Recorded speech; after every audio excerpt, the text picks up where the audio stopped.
So we can be bound to the law. We can be bound to self. And Paul is clear that submitting to either of those yokes is not walking in God's freedom. But the last yoke in this section of the letter is surprisingly one he actually implores the Galatians to take on. This is verse 13.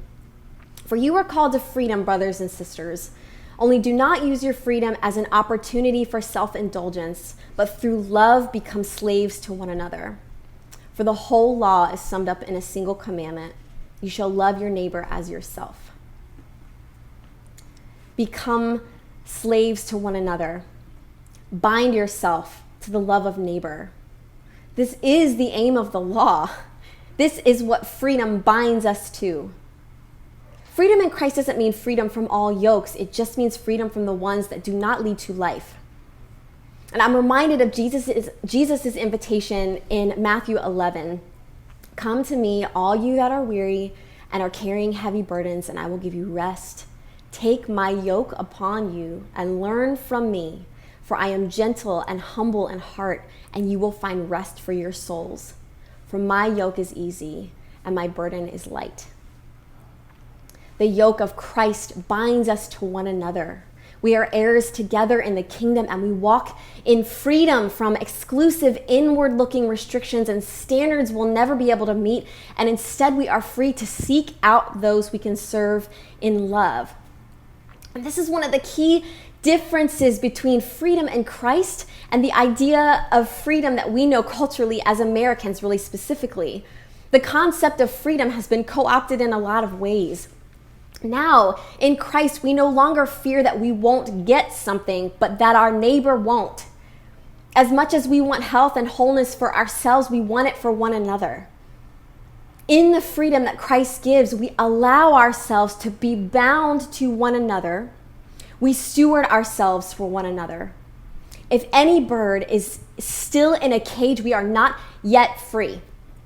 Any imprisonment, any way in which our neighbor is bound is not freedom, whether it's physical binds like poverty, oppression, access to resources, literal imprisonment, or if it's emotional or mental binds or spiritual captivity like disembodied faith, like nationalism, like legalism, like idolatry.